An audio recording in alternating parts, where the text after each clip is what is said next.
All right, Coast to Coast Combat Hour coming off of big MMA weekend with California Kids return. So why not have a California heavy podcast? Coast to Coast Combat Hour. Ed Carvajal here, as always, with Matt Hawkins. And since we need some boxing news, returning once again is Daniel Zaldivar of the Last Round podcast. Danny, what's up, man? What's going on, man? Thanks for having me for the second time again, guys. I appreciate it. Nice, yeah. Thanks for coming on. We've been wanting to talk to you for the last few weeks, few months, actually. You know, with the world of boxing really picking up. It's unfortunate that we this time it was kind of surrounding the passing of Pernell Whitaker, one of the real legends of the game, I guess. I mean, a name that I knew growing up, and everybody I know knew growing up. What's the latest on him? He was apparently hit by a car. What went down as far as you know? Yeah, I mean, just like you mentioned, it was some type of an accident. I think he was, from what I understand, I think he was like crossing the street sometime at night, somewhere in Virginia Beach, over here on the East Coast of the States. I'm assuming that, I don't know how the lighting was in that certain area or the intersection, but a car, struck him, unfortunately. And at first I thought maybe it was a drunk driver, but I haven't seen anything regarding that. I think it was just honestly an accident. That's what I've seen some articles about. Maybe the lighting in the intersection was pretty dim. But yeah, like you said, it just shocked not only the boxing world, but like the fighting world, because it not just you guys. I know you guys are MMA enthusiasts, but I've had other MMA enthusiasts and fans reach out and say, "Hey, man, what happened to Pernell Whitaker?" Because Pernell at the time was for years at that time in the '90s was the pound for pound best in the world. So you couldn't deny that. But like you said, it's unfortunate that he had to pass away, especially at such a young age. I believe he was 55. Yeah, he was 55. I actually wrote about it over at MMAnews.com. Thanks for reading that, Matt. The the the so yeah, it was like around 10:50 p.m. that night on the thing about the I think the comment about it being too dark came from his son, actually, when the Virginian pilot, the article that everybody sourced for when the news first broke. They said that his son said he thinks made the comment about it being too dark. But you actually talked with on your podcast this past week, Buddy McGirt, who kind of obviously shared some time with Whitaker. So do you want to just give us the highlights of that conversation? Yeah, sure. Like you mentioned at the beginning, myself and my co-host Michael Shepard, we co-host a boxing podcast called The Last Round, available on all major podcasting platforms. um, and this week we had James Buddy McGirt, who at this time he's training. He's been a trainer for a long time now. He's been retired for a long time. He actually just recently got inducted into the International Boxing Hall of Fame. This recent class that just went in. His biggest client right now at the moment is Sergey Crusher Kovalev, 175 pounder. But it was essentially perfect timing in a sense that Buddy McGirt, as a former two-time world champion, he not only fought Pernell Whitaker once in 1993, but he fought him twice. The second time in 1994. So there was nobody else really better who could actually speak on that, on the legacy of Pernell Whitaker and what he was like as a fighter and as a person, because we asked him about stories about him, like just before the fight, and then what it was like fighting him, and then I asked him when the last time he actually saw him before this tragic accident. He said that he saw him, I think he mentioned like at a Mayweather fight. And they were at a bar right there somewhere in Vegas, and they were just having shots of like cognac and just smoking cigars and everything. But Yeah, it was a great conversation to have with him because it like we mentioned, Pernell Whitaker, he might not have the name like like a Canelo or like a Mayweather. Yeah. Because I've noticed there's some like articles out there, some news agencies who they didn't put his name in the title, they just put famous boxer Oh passes wow. away. And that was kind of like, what? Just put his name in there, like he was the undisputed like pound for pound best for Yeah. years in the '90s, But yeah, like you said, we talked to Buddy McGirt, and if any of your listeners or fans want to take a listen to that, if they were boxing fans, especially in the '90s, that's a really good conversation to listen to. You mentioned MMA fans reaching out to you, asking about him, and I think that's where he kind of fits in history is kind of aligns with MMA fans because, as you said, from like what 92 to about 97, he was basically the pound for pound #1 fighter. And MMA, I mean, there was some of us. I didn't start watching until about 95. I know some people claim they watched it UFC 1 and stuff, but by the time MMA really started kicking off, if you were a combat sports fan, you were a boxing fan, and there was no avoiding Pernell Whitaker. I Yeah. mean, his fights with Alfredo Rivero and Julio Cesar Chavez and Oscar De La Hoya and stuff. I think that's why he's at least beloved as a fighter. Obviously, he wasn't always the most exciting fighter. Some people will argue he wasn't a big power puncher, I should say, in an era coming off the Tyson era where a lot of people were just hungry for big knockout punchers. Um, where do you see him? I know towards the end of his career, he had some. Were they PEDs he tested positive for, or was it recreational drugs? I remember it vaguely happening, but where do you see him falling as far as in your mind in the pound for pound greatest list? Is he top 10? Is he top 15? Even if you said he was top 30, that's still tremendous praise in a sport that's been around for 150 years. Yeah. Right, absolutely. No, I think he's easily top 10. For me, he arguably would probably be in my top 5 because, like the names you mentioned, the guys he fought. Me being of Hispanic, I'm Mexican American, so I grew up on boxing, especially watching guys like Julio Cesar Chavez, Oscar De La Hoya. Anytime those guys fought, it was just a huge party at my house. And Pernell fought both of them. And arguably, they were controversial decisions, especially the De La Hoya one. A lot of people think that Pernell should have got that nod. So, I think he easily is involved in the conversation of top 5, definitely top 10 best fighters in the world. And I know, like you touched on, that sometimes he wasn't the most exciting. He was defensive minded. What I like to tell people who aren't really fighting fans, he was who probably would get the analogy, is that he was a Floyd Mayweather before Floyd Mayweather. Yeah. So, and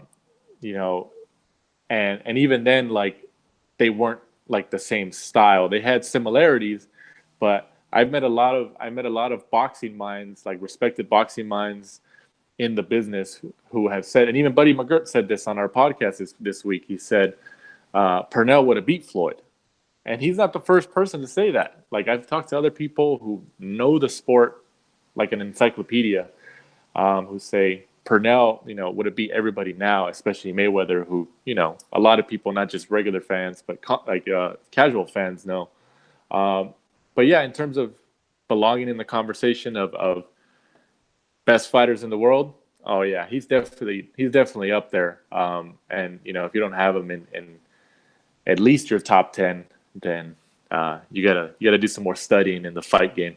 Yeah, I think that's one of the things that the reason why you're getting guys from MMA and stuff like that, it's like alluding to like what Matt said, the guys that before they got heavy into MMA, all they had to watch was either that, or if you're watching like around here anyway on the East Coast, you're watching the MSG channel for old K1 fights and old Ring of Combats and stuff like that. So it's definitely he's definitely a fighter from an era that, when people look, the people that say that have issues with boxing now they know Pernell Whitaker because they watched when there was nobody had any issues with boxing or corruption or fandom versus fandom or anything like that. So sorely miss, and it sucks that it had to happen that way. But looking ahead, I mean, talking about the up and comers, or at least the current state of boxing,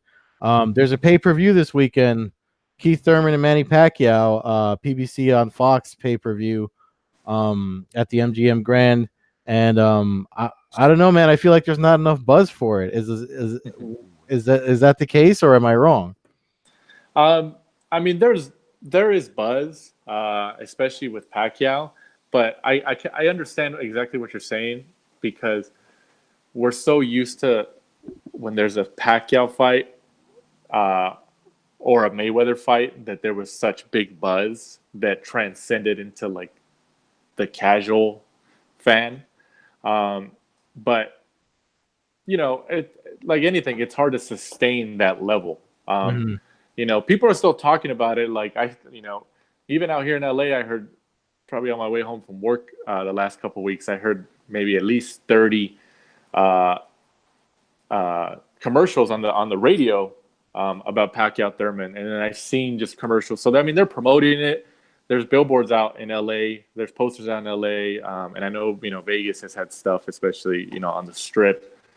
But you're right though. In terms of the buzz, it's not going to be as big. It's not as big actually as it was 10 years ago or something, because it's just like anything. Like fighters transcend the sport and they become bigger than the sport. But it also helps when you have a foe across who you can work with. And for years, Pacquiao and Mayweather were dancing around each other, but their names were like intertwined, which made them into bigger stars, because people were mentioning, oh, I want to see those two fights. That's the fight I want to see. That's the fight I want to see. So it helped both of their stocks and their stardom. And right now, ever since Mayweather's essentially, been retired for the last couple of years, there's not really anybody across from Pacquiao that has that name recognition. So, that level of buzz isn't going to be as high as it once was. So Pacquiao now, I believe, is 40 years old. Yeah. We saw Uriah Faber. We'll get to that in the MMA, but he just won at 40 years old, came out of retirement after a couple years and won. Is Pacquiao now? Thurman is 29-0, and I've seen he's got 22 knockouts, so he seems to be the power puncher. Is Pacquiao a legitimate threat? As far as, I mean, I know he's a legitimate threat. Don't. That's not what I'm trying to say. But is he?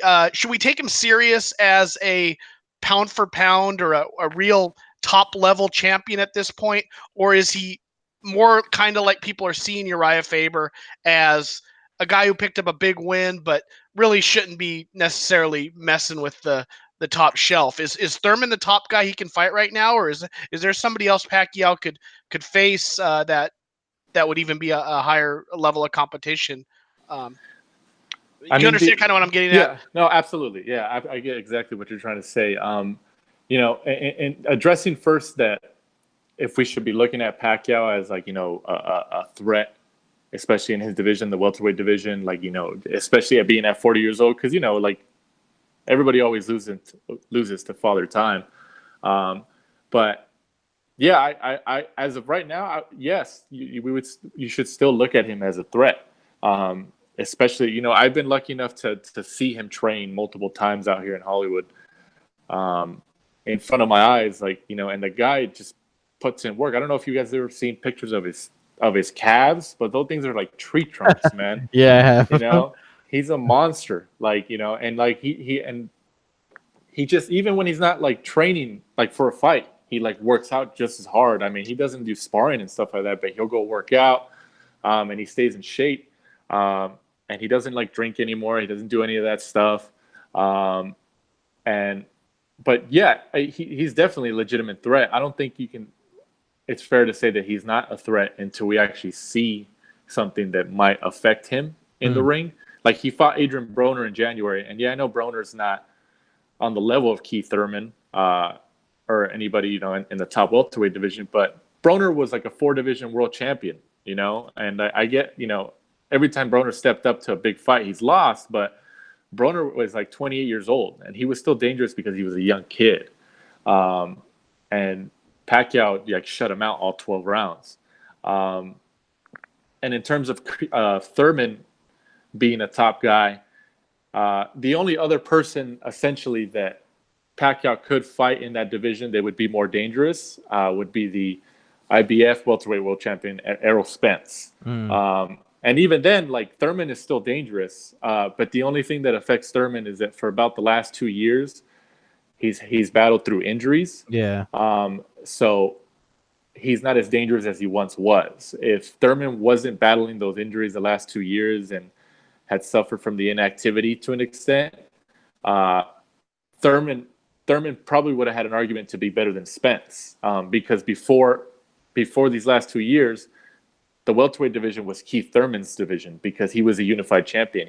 He had the WBA super welterweight title and he had the WBC welterweight title, and he only relinquished the WBC because of inactivity, but he got to keep the other one. So essentially, Thurman is the second best fighter in the 147-pound division that Pacquiao could fight, and it's still dangerous because Thurman is still good and he's wacky. I don't know if you guys have been able to see how he's been promoting this fight, but he's been saying like, "I'm gonna crucify you, Manny," and Manny's like really religious, like, it's wild, man. So yeah, I think it's a very intriguing matchup, and I'm looking forward to it.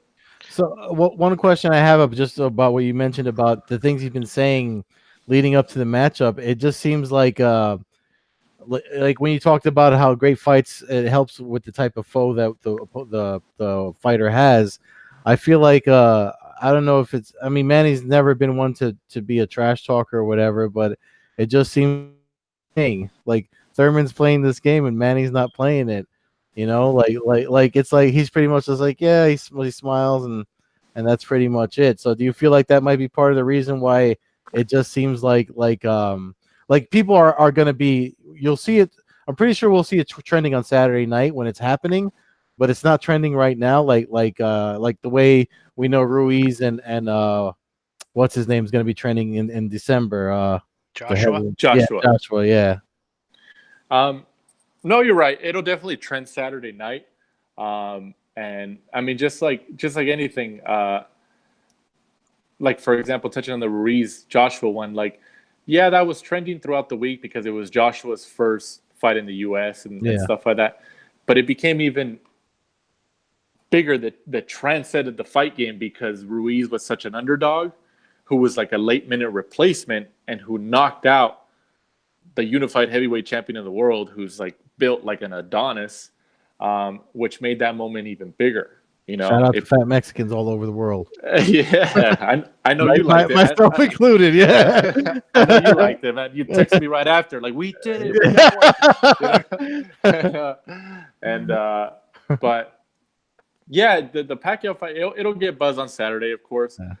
Especially, if Pacquiao gets knocked out or stopped, that might be the biggest type of buzz that you can get because people know Pacquiao. People know his name, like fans, like casual fans, hardcore fans, everybody. Mm-hmm. But even if he knocks out Thurman, that could be. I just feel that if Pacquiao gets knocked out, it's going to be a bigger story because it's kind of people are going to be writing pieces saying, oh, he's already 40 years old, he's been in the game, he has to retire. Yeah. And now he's fighting these young guys. Like, you have to give him mad props for trying to fight these young lions in the welterweight division, but maybe it's time to hang him up. Like, that's a story. That's a story that would do well online, and people would read it because like, oh, Pacquiao fought and he got knocked out. Oh wow, because I remember when he got knocked out by Marquez in 2011. Yeah, that was a big moment because Marquez got him with that counter straight right. And then Manny just face planted. I remember that was all over the place. So, yeah, you're right. And there's no buzz right now, but there'll be buzz on Saturday. And then, like I said, just depending on the outcome, it could be bigger. It could be a huge buzz just depending on what happens, just like Ruiz beating Joshua.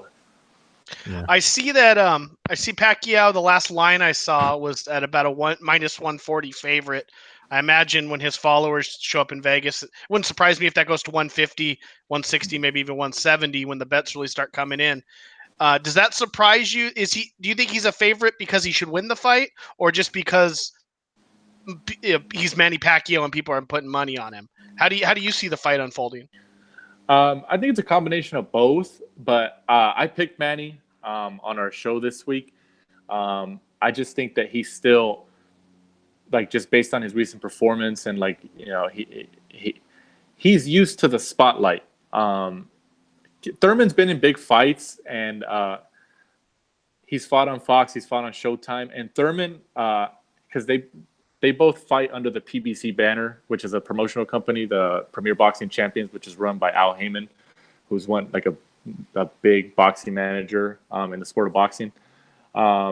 And every time Thurman has fought in the last couple of years, his ratings have always been very strong. So he gets people to tune in.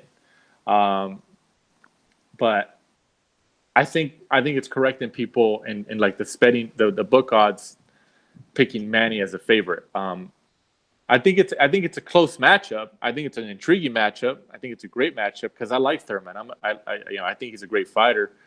But I just think that Manny, with those angles and that speed, and then he'll do like a right hook, but then he'll punch you with his straight left to the chest, and you're like, what? You're punching my chest? Like, you know.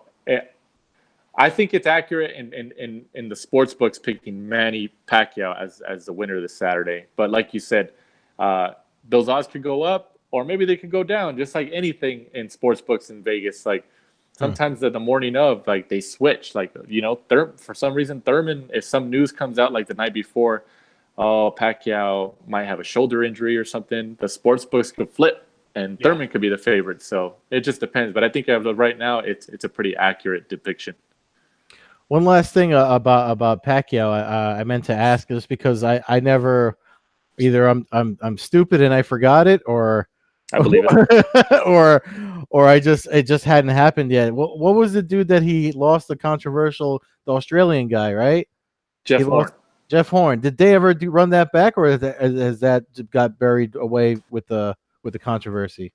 No, they never ran that back. I think they were looking to run it back, but there was reports around that time, and they were pretty accurate that was Manny Pacquiao's final fight under his contract with Top Rank, who's another boxing promoter. And the plan that Bob Arum, who runs Top Rank, he's the president, CEO of Top Rank, was that the plan was always to get the belt to Jeff Horn, because Top Rank had signed him to multiple fight deals, and by that time Manny Pacquiao had not signed an extension on his contract. So people kind of expected, like, oh, is there going to be some kind of funny business here? And I don't know how some people could say Jeff Horn won that fight, because he didn't. Yeah, I saw it, and I disagreed.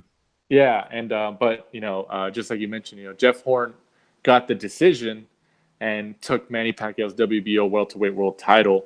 And then, ironically, sometime later, or not a couple months after, Terrence Crawford, who's also a top-ranked fighter and arguably one of the best fighters in the world right now in the welterweight division, had just moved up from 140 to 147. And there was rumors that they wanted the belt to go on. Top Rank wanted a welterweight title to go on Terrence Crawford, because he's a younger guy. He's like 10 years younger, 12 years younger than Pacquiao. So he was the next star in their stable. And that's exactly what happened. Jeff Horn beat Pacquiao, got the belt. He got one defense down in Australia a couple months later, and he made some money down there. And then he came to Vegas sometime in the next 6 months after that, and he fought Terrence Crawford for the belt, and he got knocked out by Terrence Crawford, and now Terrence Crawford's had that belt ever since. So I think it was like a long con from Top Rank, but it worked out. So, but it was all politics behind it. Speaking of long cons, the last boxing question that I have for you is just because I saw it pop up this week. What's up with Canelo in September? They're not going to do the big September 16th. Like they're stepping out of the boxing cycle of events by doing that. No. No, absolutely. Just like you mentioned, the biggest dates for boxing have always been in May and September of every year. In May, because of the Cinco de Mayo little holiday that Mexicans celebrate, and then in September because it's Mexican Independence Day. I mean, Hispanic people love their boxing. There's a lot of MMA fans as well, but especially their boxing, and those are big weekends of fights. And for years, Mayweather had those dates. But then Mayweather, retired and kind of went on his way, and Canelo took over those dates. And we're essentially 2 months out from the September date, and everybody, in the boxing world was like chiming in on Twitter and everything. Hey, we haven't heard any announcement from Canelo Alvarez and his team. We're 2 months out. You got to get the promotional, machine going and everything, and then we were hearing there was like negotiations with, like I mentioned, that guy Sergey Kovalev, who fights at 175 pounds, that Canelo wanted to move up to another weight division and fight him, who's like, Kovalev's a way bigger guy, but they were trying to negotiate with him, and I guess it wasn't, it came down to money, and then, but DAZN, who's a streaming app that Canelo exclusively fights on, I'm sure your guys' fans know it because Bellator's on there now. Yeah. There was reports that DAZN wanted the third fight with Triple G because they wanted to increase their subscribers, which I get it. They're a business at the end of the day, so it would help push their numbers. But there's reports that Canelo doesn't want to give a third fight to Triple G, like that he really does not like the guy. So they were trying to make a fight with Sergey Kovalev, who's a former world champion at 175 pounds, and they were going to sell it as Canelo moving up to like his, fourth weight division, and trying to get another world title. But it just wasn't working out. And I guess that, it all came down to money, and then he didn't want to give Triple G, as I mentioned, a third shot. He didn't want to share the ring with him anymore. So his promoter, Golden Boy, and Canelo at the same time just decided to say they're going to postpone it because they want to be able to have sufficient enough time to find a credible opponent. And they said that he should be back in the ring sometime later this year, possibly November, possibly December. But, I mean, he's supposed to come back, but, it is sort of a big deal that he's not going to fight in September because that's been his date for quite a few years now. If I was Canelo, I'd hate Triple G too, since he beat him twice. But but anyways, you're not the only one. People say that. You're right. No, I mean both of them were great fights, and right. I thought the first one was Triple G. I thought the second one was really close, which is weird because the first one was the draw. But you bring up DAZN. I wanted to ask you as a boxing expert. It seems to me between DAZN and ESPN Plus now that there is a lot of boxing on. Were these fights broadcast before, or is it just all of us? I mean, it literally seems like on a weekend from 5 a.m. in the morning until midnight, you can watch boxing almost on those networks. Is it just because of those streaming sites that all this new boxing is being shown now, or was it always available just through other access points? I mean, no, you're right. In terms of these streaming sites like ESPN Plus, DAZN, boxing has definitely got a bigger reach now, and it's definitely more readily available on demand, especially with DAZN, who ever since they signed like their deal with Golden Boy and Golden Boy and like Matchroom Boxing, who's headed by another promoter, Eddie Hearn.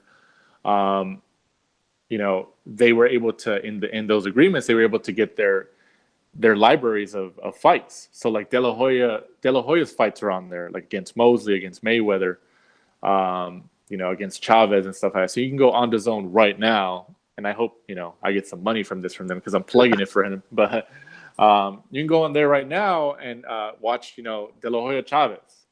You can watch De La Hoya Trinidad. You can watch Canelo Mayweather. Canelo versus Amir Khan and stuff like that, or you can watch like Anthony Joshua, Andy Ruiz, that just happened. That they're on demand, and same thing with ESPN Plus. They have a big library as well, from especially after signing their deal with Top Rank. So, ever since, I mean, I'm sure like your fight fans know, ever since HBO boxing got out of the fight game, and they had a big stronghold on the fight game for years. Arguably, they were probably the best platform to be on as a boxer. Um, Ever since they got out of the fight game, DAZN and like ESPN scooped up a lot of their fighters. And signed them to network deals and signed deals with promoters and all that stuff. But you're absolutely right. Boxing's more available than it is now, and than I think it ever has been. Especially in this era of on-demand streaming that we have, where you can just go on DAZN, ESPN Plus, even just YouTube, and just look up something if you want to watch a specific fight. It's likely out there where you can just click a button and watch the entire thing. So I'm all about it, man, because I'm a fan. So I like it. I like it. Yeah, no, it's great. It seems like there's so much now, and obviously MMA has been the same way over the years, where it's in your face now. You don't have to search it out. It's there. You click a button on your TV, and there's pretty much nonstop boxing live or on demand. Like you said, I wasn't aware that DAZN had added all the archives, so that's definitely a nice feather in their cap. You mentioned something else real quick, and while I got you on here, about the International Boxing Hall of Fame, and I think you said Buddy McGirt got inducted. I believe a couple years ago, I'm sure you're aware of a guy named Rich Murata. I think he tried to open up a boxing hall of fame in Vegas a couple years ago, and I think an actual building, and I don't think it lasted very long. Is there any kind of building in this country that you can actually go for a boxing hall of fame, or is it like the UFC Hall of Fame where it's just in name recognition and website? No, I think there is a building because they have the Boxing Hall of Fame in what state? What is it? Somewhere in the Midwest. It's somewhere over there. But you're right though. Rich Murata tried to do something in Vegas and it didn't really work out. But yeah, I don't know how the UFC works with their Hall of Fame, but like I think for boxing you can visit, which I don't know why. Especially as any type of mainstream sports, like you wouldn't have some type of place where fans can just go and pay tribute or visit and charge them $5-10 to come in and make some money off of that. That's the big deal, it's cool to see, because then you, especially growing up, and you see like, oh, I used to watch that guy fight. I used to watch every one of his fights and everything like that, and I mean, a lot of these places should be probably in Vegas or big metropolitan markets, Vegas, LA, New York. I mean, that's where your traffic is at in terms of fandom. But yeah, I'm pretty sure there is that you can visit the International Boxing Hall of Fame. I don't want to say what states. I know it's in like the Midwest somewhere. Is it Illinois? I don't. It might not even be Illinois. I don't even know where exactly it is. I just know it's somewhere located it's not somewhere over there. Philadelphia where the Rocky statue is.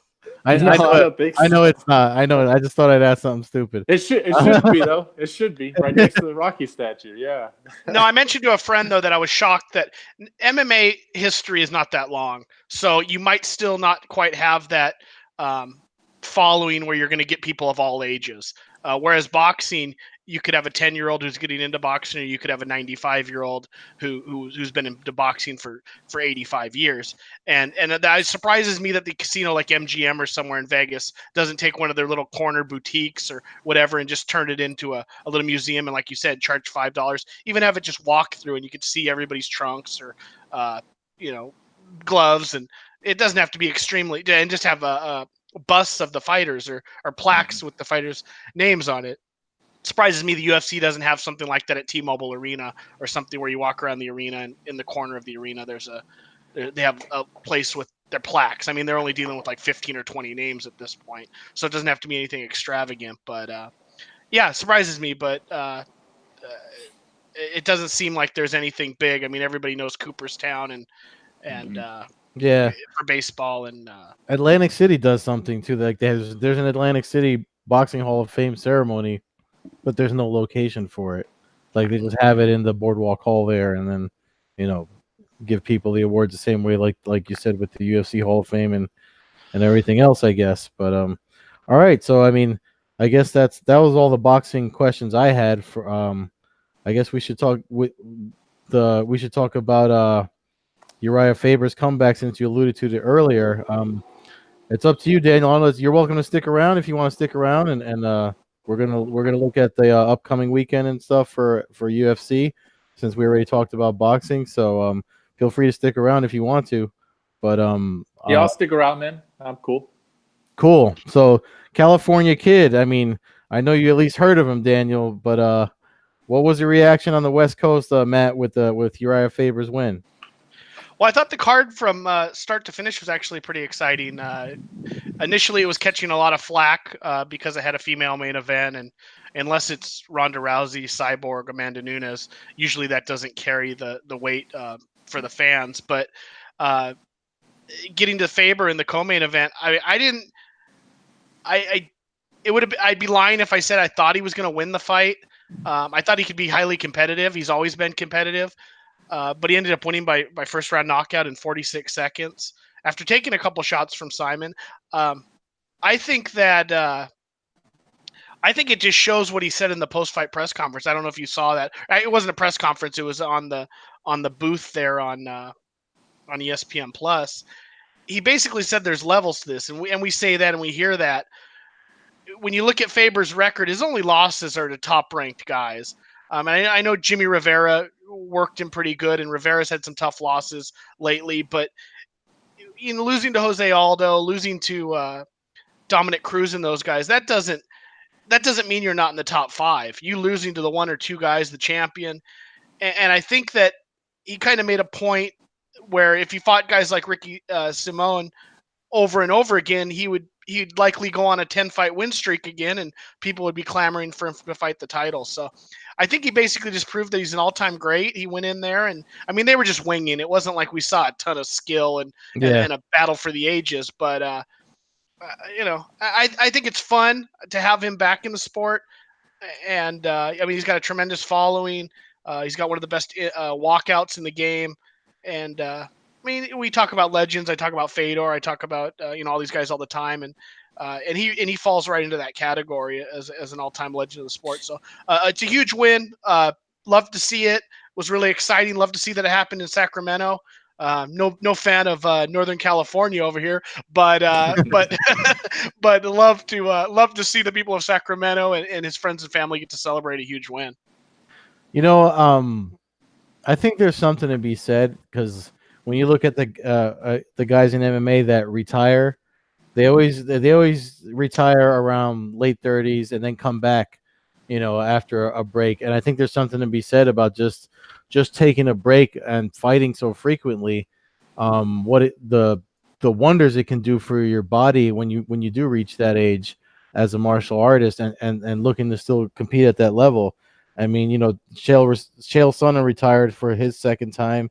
Tito Ortiz keeps retiring and coming back immediately after. So it's like, you know what I mean? So it's just like, it's like one of those things. And I don't know if that happens in boxing, Daniel, but it seems like there's something to be said for just taking a break and then coming back and seeing what you got. No, you're right. Yeah, I mean, it happens in the fight game, especially when you entice somebody with like a pretty decent payday and stuff like that. And that's why I started laughing when you mentioned Tito Ortiz, because he's the epitome of that right now.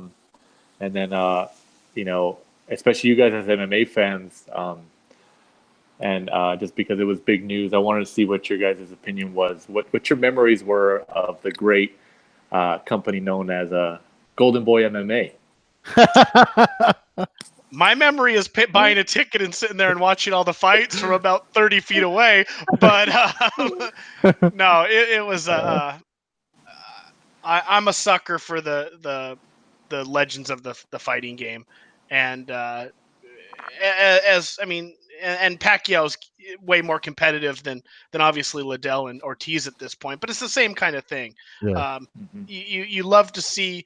When you're fans of these people, you just love to see them compete, and obviously it's a violent game, so it doesn't end well for one of the parties involved.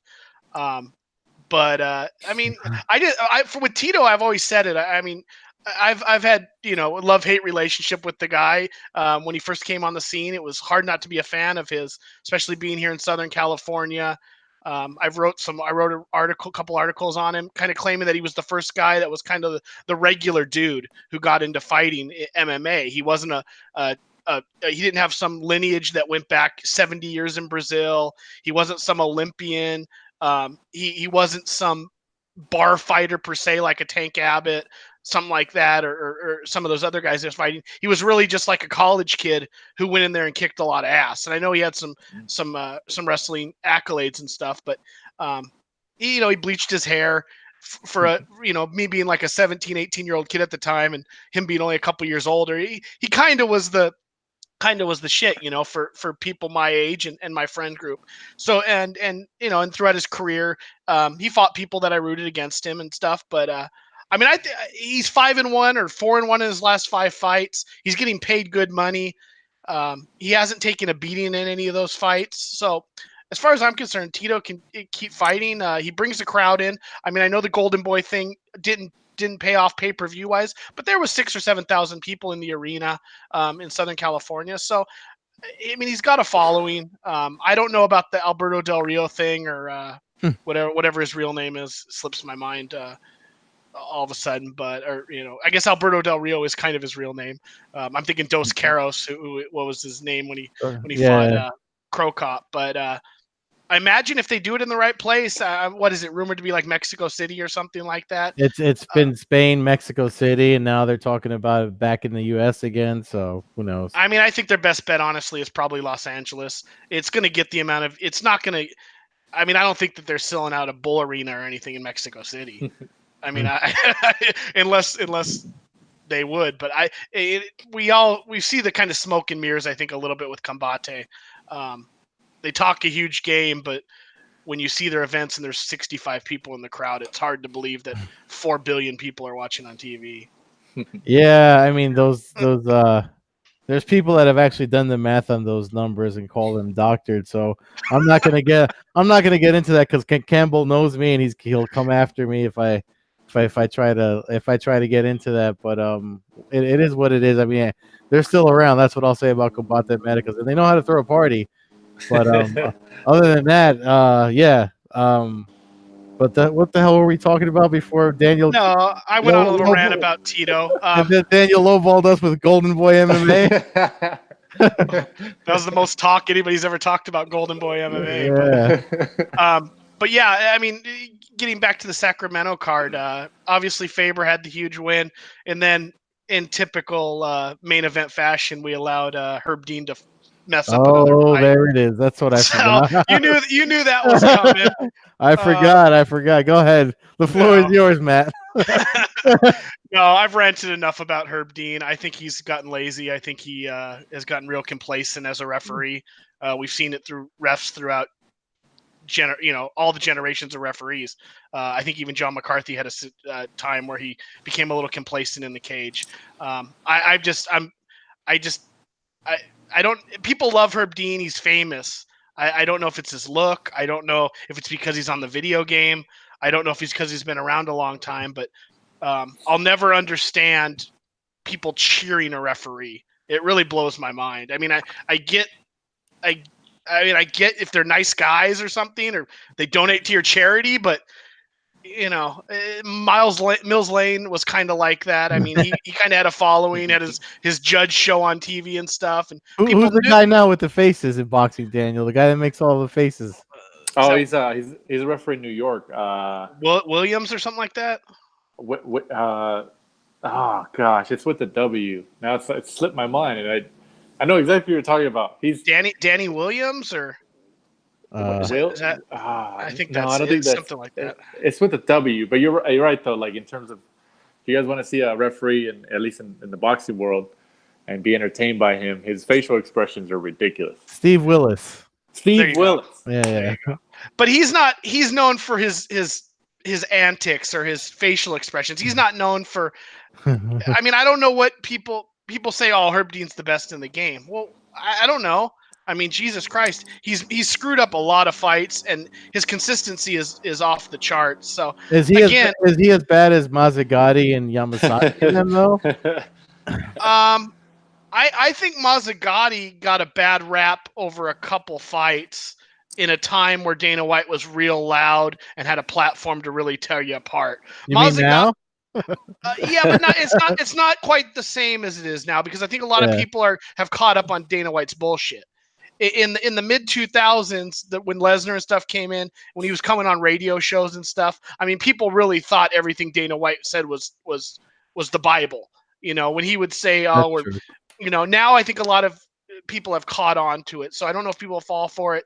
Mazzagatti, so I think he caught a bad rap. I think Kim Winslow got a real bad rap. She had one. She's like she had, gone. I mean, I thought she was a fine ref, but you call me just bleed. I don't like fights stopped early in a main event fight. I think people's careers are on the line, and I get it. Okay, they take an extra punch. But my thing with Herb Dean is he'll stop one fight where somebody gets hit one time, and then the next fight he'll let CB Dalloway get put in a damn coma in the cage.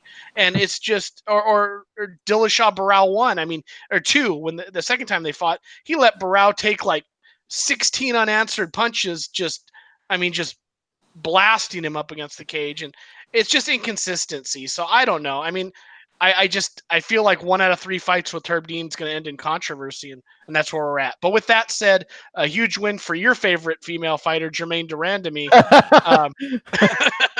who got the 16-second knockout of Aspen Ladd, tied for the fastest finish in women's bantamweight history with Ronda Rousey, with, I believe, her defeat of Alexa Davis. Yeah. That was real close to the Kat Zingano finish, but I believe that Davis was the one. They might have actually been the exact same, but neither here nor there. So yeah, I don't know. It was Josh Emmett got a big win. It was a good fight card. Did you catch any of it? I know it was on your anti ESPN 3 or ESPN Plus. Did you actually catch any of the fights? Just the highlights. I didn't. I ain't got no time for no bird ESPN Plus. Well, then Brianna Van Buren, who's coming off her tournament win in Invicta, the Phoenix Rising tournament winner, and Invicta got a big win over Livia Souza, who was the former Invicta champion and who was undefeated in the UFC up until then. So that's a big win in the female scene. Juliana Pena also came back, picked up a big victory over Nico Montano. Oh, I saw the highlight for that. Yeah. You know, that was nothing over the top exciting, other than the fact Montano basically dominated the first round, and then Pena came back and took the last two.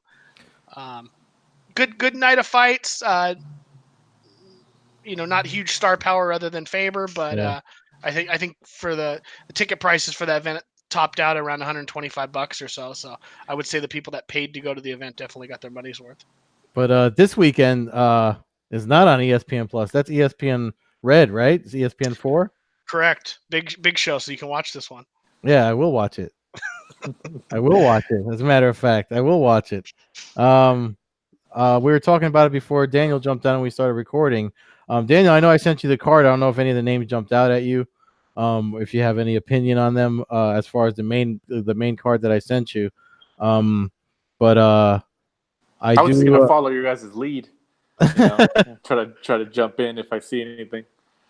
Yeah, I mean, I don't know. At least for the fights that stand out to me, obviously the main event, Rafael dos Anjos versus Leon Edwards, and Matt, you and I were talking about it before we went on. It's hard for me to not pick dos Anjos because I just haven't been that impressed with Leon Edwards, and it has nothing to do with him getting clapped up by George Masvidal either. No, I think it's a good fight on paper. Edwards just kind of flies under the radar because he doesn't have the name recognition yet, and he is a British fighter, and I think a lot of his fights have kind of been buried under the ESPN Plus international fight scene a little bit. I picked Edwards initially just because of his wrestling. I know Dos Anjos has had trouble with that.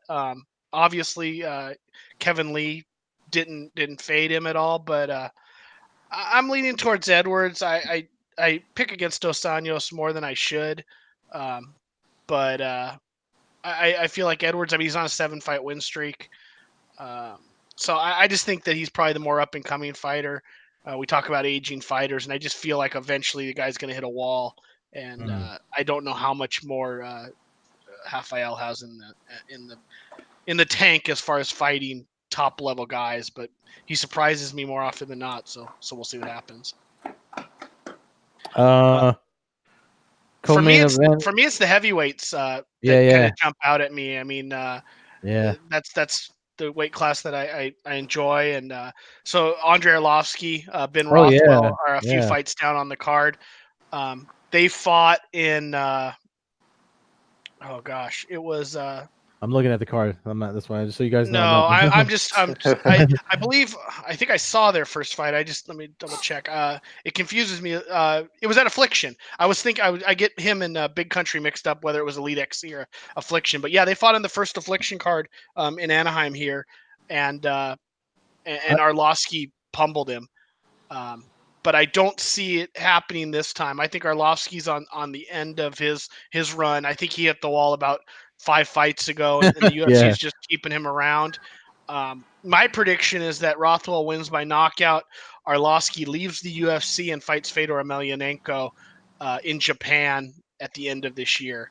It's a fight Arlovsky's been fighting for ever since Affliction 2 event, and since we haven't seen anything announced with Fedor, I almost feel like they might be waiting for something, and I think that's a fight that would sell. Arlovsky has a relationship with Scott Coker, Yeah. and Coker's talking about a co-promotion Bellator versus or it wouldn't be Bellator versus Ryzen essentially if they both signed with Bellator, but on a card there in Japan. Yeah.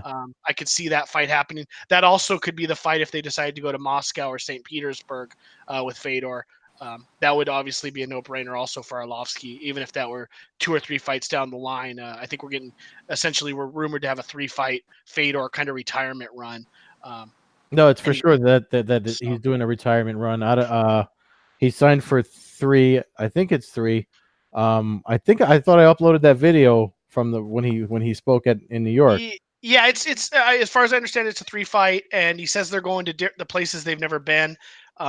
I don't know if that means never been ever as far as Fedor fighting, or never been ever as Bellator, or never been ever as Scott Coker. Yeah. Because in theory, Bellator has never brought Fedor to San Jose. Yeah.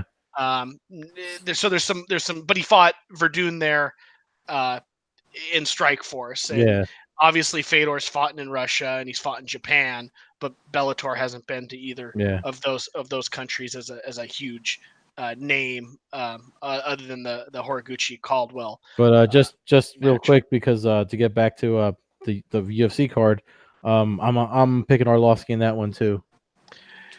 You're picking him to win or lose? I'm sorry, to lose. Yeah, I was gonna say yeah. I think to lose, yeah. Only because Arlovsky does have, like, he can still drop folks if they get caught. He's got a puncher's chance just like anyone does. But as far as like fighters that are getting better and still have time to do something, I think Rothwell's had enough downtime and is just taking less damage over the years. And yeah, I mean, I don't see Arlovsky winning that one. They're both big punchers. They're both, but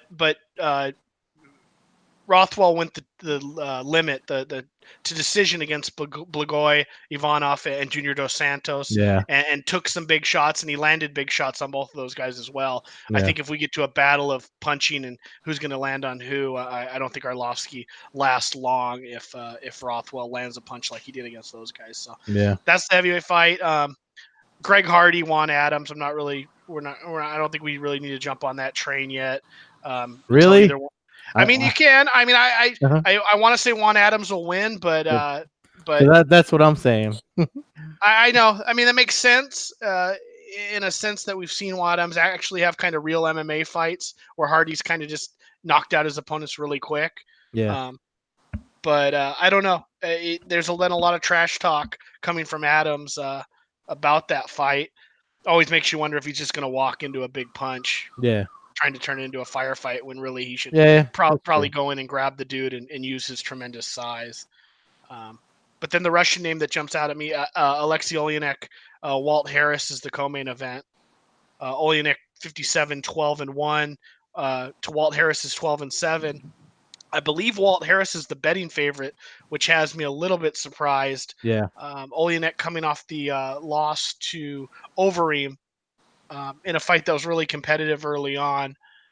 I got to go with Olenek. I don't, unless he walks into a big punch early, I feel like he grabs Walt Harris. And the last person to really grab Walt Harris, I believe, was Fabricio Verdun. And didn't he finish him in about 3 minutes or so? So Yeah. I got to go with Olenek. And if I was around some betting scene right now, I probably would throw some coin on him.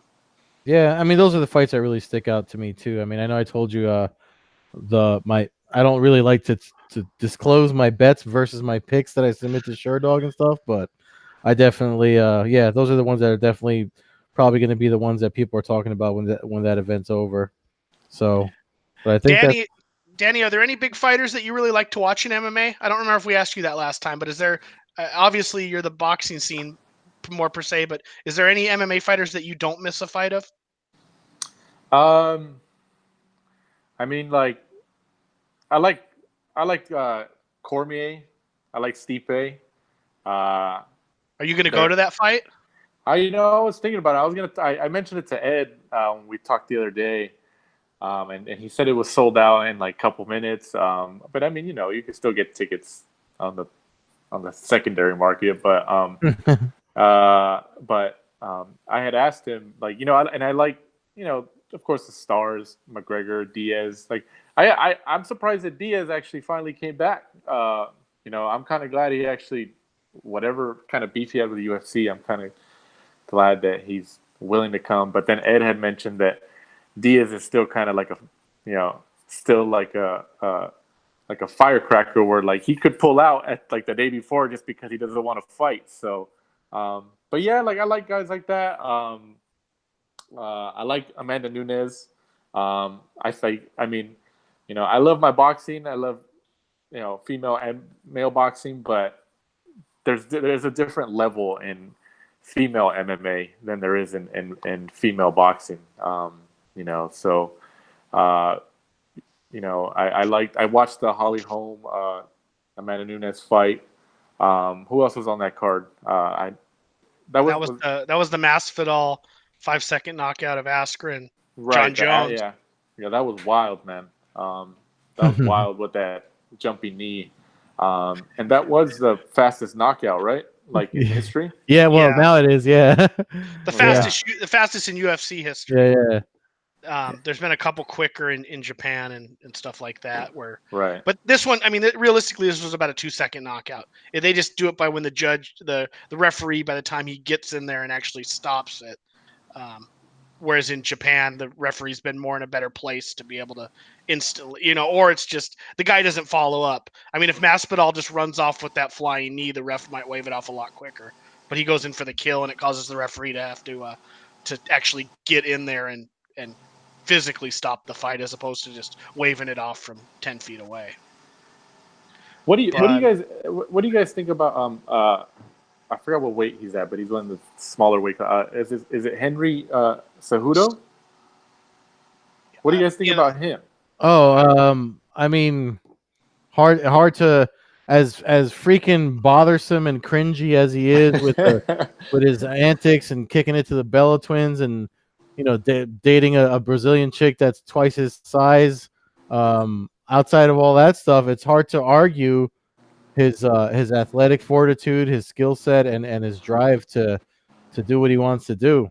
I mean, I picked him to lose against Marlon Moraes, and not only did he beat him, but he fought him, with injuries already. So, he's a goofball, but I can't say he sucks or anything. Yeah, no, his act outside the cage is childish, but the thing about Cejudo is that, I mean, I followed him before he even got to the UFC and watched some of his earlier fights. He was Olympic gold medalist, so you knew he had the wrestling. What he's done with his striking over the last like 3 or 4 years is unbelievable. Yeah. I mean, obviously he's not going to fight Manny Pacquiao, but in MMA scene, the idea of him going in there and outstriking Marlon Moraes is would have never even. It's unbelievable to think, and I mean, he stood with Demetrius Johnson, who's is one of the better strikers in MMA history at that weight class, and I mean, he's really just become his stand up is almost as strong as his wrestling, which is a true credit to him. I'm not sure who he's worked with on that, but that's what's shocking about him the most. And to be a 2 division champion in MMA is obviously hollow. You know, there's not a lot of it. Boxing, it happens all the time when you're jumping up 3-4 pounds. And I don't know if you remember, Daniel, back when you and I were writing together at Front Proof. I had interviewed Marlon Moraes and talked to you about him because that's what remember I covered a lot of World Series of Fighting stuff back then, and he was killing him over there.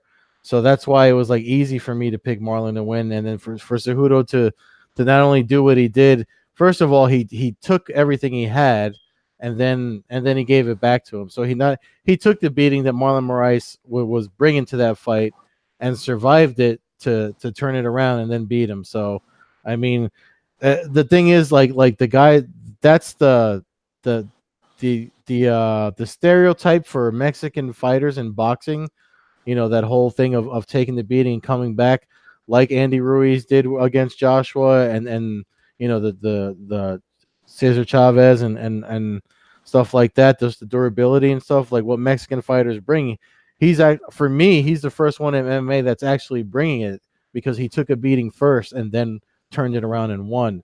So I can't. I mean, I'll make fun of the guy for being short and being a goofball, but when it comes to his skill set, I mean, he's an Olympian too. So they're definitely different animals when it comes to professional athletes. I'm sure it's the same thing in boxing too. Like guys that box in the Olympics aren't the same guys that, you know, the skill set's just miles apart. So that's where I'm at. But we're over an hour, so I mean, we should close out. I mean, I know we could talk fights and the fight game and everything with you forever, Daniel. But you want to for the last time before Matt takes us out, just give us your links and your podcast and plugs and stuff. Yeah, sure. Like I said, thank you guys for having me jump on again. I appreciate it. You can follow our podcast at The Last Round 1-2 at The Last Round 12 on Twitter, Instagram, all that social media stuff. You can follow me on Twitter at DannyZ_boxing. And yeah, like I said, you know, if there's any of the boxing crossover fans who are listening to this, or even MMA fans who like watching both sports, you know, check out our podcast. Like I said, we're on Apple Podcasts, Spotify, Stitcher, Audio Boom, I think iHeart Radio or something like that.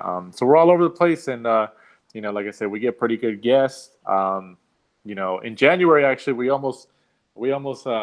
in. It's funny that we mentioned Pacquiao on this show because we were in talks of interviewing him when he was going to come out here to train in Hollywood. But his schedule, and they were like talking to us and said, yeah, he's open to it. They just wanted us to submit some questions beforehand. But like his schedule was just really, really tight, but they were really open to us going out there and interviewing him. So we're still going to work on that eventually. So hopefully we get somebody like that on the show. But like I said, yeah, thanks again for having me on, guys. Anytime you guys need a boxing folk to jump on, you know, I'm your guy. Well, thanks for joining us. Fans can always follow us at Combat Hour on Twitter. You can also follow Coast-to-Coast Combat Hour now on Instagram. After last week's show, I started up an Instagram page for the podcast. You can follow myself at MMA Hawk 21 on Twitter and Instagram. You can follow Ed at Carbazol on Twitter, at Carbeerzol on Instagram. Yeah, Danny, don't be a stranger. If there's any boxing matches or anything going on any of the reservations out here, or the LA boxing scene or whatever, feel free to reach out. I'd love to come out there and watch some fights with you. I see them all the time, but I'm usually in the MMA scene so much, but I'd love to get out to some of the smaller boxing events, especially, and see some of the up and coming fighters. So don't be a stranger. If anything comes up, feel free to let me know. Yeah, absolutely. I mean, it's unfortunate we can't go to any more Golden Boy MMA fights, but you know, yeah. All right. Until next time, and I'll talk to you. Have fun actually being able to enjoy the fights this weekend on ESPN, and look forward to talking to you next week. Will do.